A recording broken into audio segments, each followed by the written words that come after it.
مولاي صل وسلم دائما أبدا على حبيبك خير الخلق كلهم.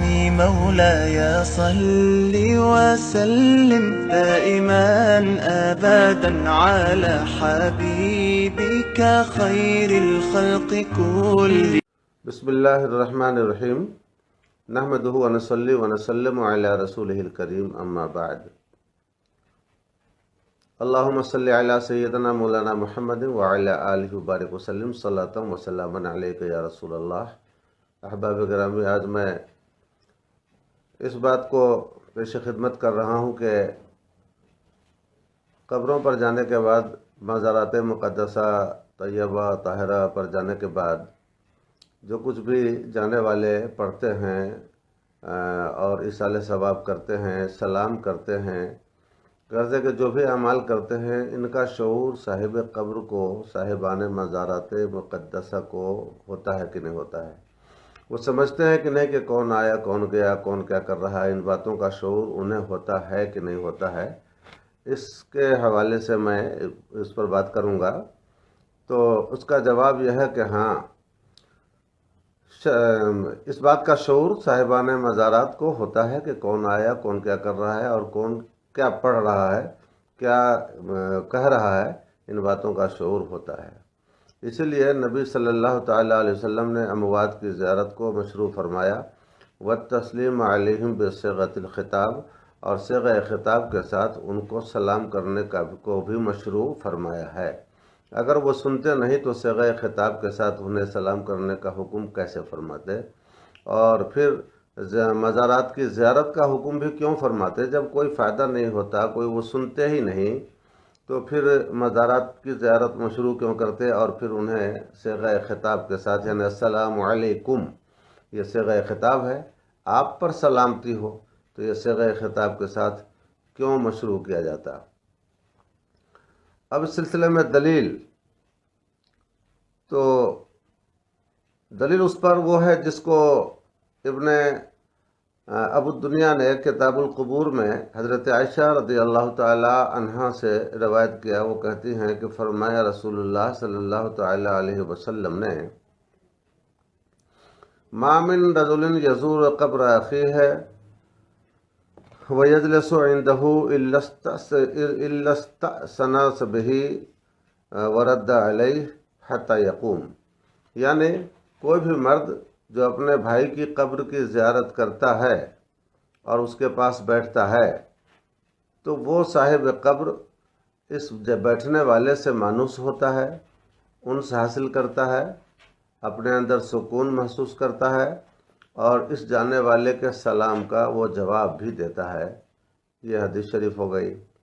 حضرت ابو ہریرہ رضی اللہ تعالی عنہ سے مروی ہے، انہوں نے کہا کہ جب آدمی قبر کے پاس سے گزرتا ہے تو اس کو پہچانتا ہے، یعنی پہچان والی قبر کے پاس سے گزرتا ہے، پھر اس کو سلام کرتا ہے تو وہ اس کے سلام کا جواب دیتا ہے، اور پھر یہی نہیں کہ جواب دیتا ہے بلکہ سلام کرنے والے کو وہ بھی پہچان لیتا ہے. یعنی آپس میں دنیا میں دونوں کی پہچان رہی ہے، تو قبر کے اندر سے بھی وہ پہچان لیتا ہے کہ یہ میرا دوست ہے، یا میرا عزیز ہے، یا میرا بھائی ہے، یا میرا باپ ہے. اس کو بھی وہ پہچان لیتا ہے. وَإِذَا مَرَّ بِقَبْرٍ لَا يَعْرِفُهُ، اور جب ایسی قبر کے پاس سے آدمی گزرے کہ جس کو وہ پہچانتا نہیں ہے تو اس پر سلام کرتا ہے، تو وہ سلام کا جواب دیتے ہیں. اور پہچانتا چونکہ دنیا میں نہیں تھا، اس لیے آج بھی نہیں پہچانتے ہیں، لیکن سلام کا جواب وہ دیتے ہیں صاحبان قبر. اس سے پتہ چلا کہ قبر کے اوپر جو کچھ بھی پڑھا جائے، کہا جائے، بولا جائے، آیا جائے، تو اس کو وہ سنتے ہیں، سمجھتے ہیں، اور پھر اگر دنیا میں جان پہچان رہی ہے تو قبر کے اندر سے اب بھی وہ پہچانتے ہیں. تو اس سے یہ بھی ایک سبق سمجھ میں آیا کہ عزیزوں کی قبروں پہ جانا چاہیے، کیونکہ ظاہر بات ہے دنیا میں جس طرح ایک عزیز کی ملاقات سے دوسرے عزیز کو خوشی نصیب ہوتی تھی، مسرت اور شادمانی ملتی تھی، تو اب بھی اگر کوئی اپنے عزیز کی قبر پہ جاتا ہے تو وہ صاحب قبر اس کے جانے سے خوش ہوتے ہیں اور انس حاصل کرتے ہیں. اب اس کے بعد ابن قیم نے اپنی کتاب الروح میں کہا کہ ان سیاق الآیت تدل، اچھا یہ ہے آیت کریمہ، پہلے اس کا جواب دے دیتے ہیں تب جا کر کے بات سمجھ میں آئے گی۔ یعنی کچھ لوگ ان باتوں کا انکار کرتے ہیں کہ قبر میں جو چلے گئے وہ کسی کے سلام کو نہیں سنتے، کسی کی باتوں کو نہیں سنتے، کسی کو پہچانتے نہیں، وہ قبر میں چلے گئے تو وہ مردہ ہیں، جماد ہیں، مٹی ہیں، کچھ بھی نہیں اس کے سوا۔ اور وہ اپنے اس باطل قول کی تائید میں قرآنی آیت پیش کرتے ہیں۔ دیکھ لیجئے، قول ہے باطل اور تائید میں کیا کرتے ہیں؟ قرآنی آیت پیش کرتے ہیں۔ یہی ہے قیامت، کہ آدمی کوئی بھی ایک فرضی مفہوم اپنے من سے گڑھ لیتا ہے اور اس فرضی مفہوم کی تائید قرآن پاک سے ڈھونڈتا ہے۔ گمراہی یہیں سے پھیلتی ہے۔ ہونا یہ چاہیے کہ قرآن پاک سے مفہوم لے، قرآن پاک سے مضمون لے، قرآن پاک سے مطلب لے، قرآن پاک سے مزاج لے، نظریہ لے، فکر لے۔ تو ایسا نہیں کریں گے، اپنی فکر ایک بنا لیں گے، اپنا ایک من گھڑت کوئی عنوان بنا لیں گے، اپنا ایک فرضی مفہوم تیار کر لیں گے، اور پھر اس مفہوم کے مطابق وہ قرآن پاک کی آیتوں میں وہ ٹیڑھا پیڑھا میرا کرتے رہتے ہیں، رد و بدل کرتے رہتے ہیں، اس کے مفہوم کو، معنی کو اور اس آیت کریمہ کے مقصود کو بدل کر اپنے ذوم فاسد کے مطابق، اپنے غلط مفہوم کے مطابق وہ سیٹ کرتے رہتے ہیں۔ گمراہی یہیں سے پیدا ہو جاتی ہے۔ جبکہ اگر ہر آدمی یہ طے کر لے، ہر مذہب والے، فرقہ والے یہ طے کر لیں کہ ہمیں کوئی بھی نظریہ لینا ہے تو قرآن سے لینا ہے، تو پھر گمراہی نہیں آئے گی۔ یہاں مصیبت یہ ہے کہ نظریہ پہلے قائم کیا جاتا ہے اور قرآن بعد میں دیکھا جاتا ہے، تو پھر اس کو اپنے غلط نظریے کی تائید کہیں سے بظاہر نظر آئی، بس اس آیت کو اٹھا لیا اور ہر جگہ اس کو پیش کرنا، فٹ کرنا شروع کر دیا۔ جیسا کہ یہ لوگ بھی ایسا ہی کرتے ہیں، جنہوں نے ایک فرضی مفہوم، غلط مفہوم اور خلاف شرع مفہوم تیار کر لیا کہ مردے نہ کچھ سنتے ہیں، نہ کچھ وہ سمجھتے ہیں، نہ کسی کو وہ پہچانتے ہیں۔ اب اس غلط مفہوم کی تائید میں اس آیت کریمہ کو لاتے رہتے ہیں، جیسے کہ قرآن میں ہے وَمَا أَنْتَ بِمُسْمِعٍ مَنْ فِي الْقُبُورِ، جو قبروں میں ہیں ان کو تم سنا نہیں سکتے، قبروں میں جو ہیں ان کو تم سنا نہیں سکتے۔ اب دیکھ لیجئے، یہ ایسی آیت ہے اور اس کا ترجمہ ظاہری طور پر ایسا کیا جاتا ہے کہ اس کے فرضی مفہوم کے مطابق یہ آیت کریمہ نظر آتی ہے، اور اسی سے گمراہی کے دروازے کھولیں گے۔ بہت سارے لوگوں کو گمراہ کر بھی دیا انہوں نے، اسی آیت کو پڑھ پڑھ کے وہ گمراہ کر دیا۔ تو آج اچھی طرح سے گوش ہوش کے ساتھ سن لیجئے کہ اس آیت کریمہ کا کیا مطلب ہے۔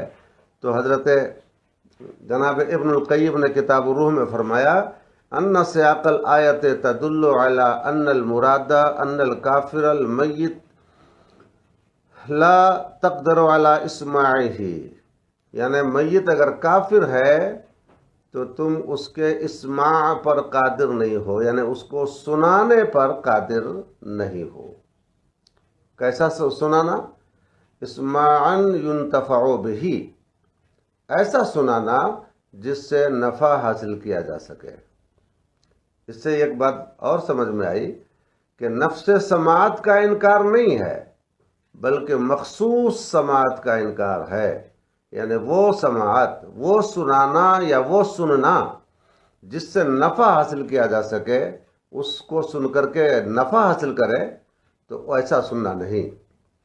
اس سننے کا انکار ہے، مطلق سننے کا انکار نہیں ہے، بلکہ وہ سننا ينتفع بہ جس سے نفع حاصل کیا جا سکے۔ تو ظاہر بات ہے یہ کفار کو کیا حاصل ہوگا؟ وہ آیت قرآنیہ بھی پڑھی جائیں تو اس سننے سے اس کو فائدہ کیا ہوگا اور سنانے سے فائدہ کیا ہوگا؟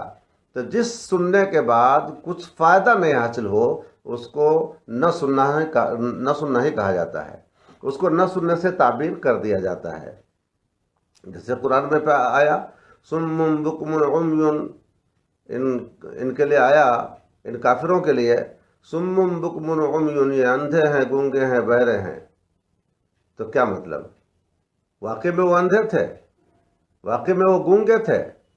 واقعی میں وہ بہرے تھے؟ نہیں، وہ سنتے بھی تھے، وہ سمجھتے بھی تھے اور وہ بولتے بھی تھے۔ سننے بھی، دیکھنے اور بولنے سب کی طاقت تھی، لیکن چونکہ ان کا وہ دیکھنا، ان کا وہ سننا، ان کا وہ بولنا کسی نفع کا باعث نہیں تھا، کسی کام کا نہیں تھا، تو اس لیے ان کو گونگا، بہرا، اندھا کہا گیا ہے۔ تو یہاں جو کہا گیا ہے وَمَا أَنْتَ بِمُسْمِعٍ مَّن فِي الْقُبُورِ، جو قبروں میں ہیں تم ان کو سنانے والے نہیں ہو، سنا نہیں سکتے۔ اس کا مطلب کہ وہ سنانا جو ان کو نفع پہنچائے، يُنْتَفَعُ بِهِ، جس سے نفع حاصل کیا جا سکے، تو اس طرح کے سننے کا انکار ہے، مطلق سننے کا انکار نہیں ہے۔ اب اس کے بعد ایک معنی اس کا اور ہوتا ہے کہ ان من سلم علی اخیہ المؤمن رد علیہ السلام، جو اپنے مردہ بھائی، مسلمان بھائی کو سلام کرے تو وہ اس کا جواب دیتے ہیں۔ تو آخر مردہ تو یہ بھی ہیں، مردہ وہ کفار بھی ہیں، لیکن اسی بات کو اگر مومن مردہ کو سنایا سلام تو وہ جواب بھی دے دیتے ہیں۔ تو گویا کہ یہ مردہ ہیں جو سننے سے فائدہ اٹھاتے ہیں، اور ان کو سنانا فائدہ مند بھی ہے، لیکن یہ کفار میت جو ہیں ان کو چونکہ کوئی فائدہ نہیں ہوتا سننے سے، لہذا کہا گیا کہ تم ان کو نہیں سنا سکتے۔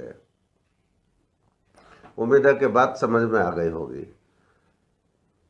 مولاي صل وسلم دائما أبدا على حبيبك خير الخلق كلهم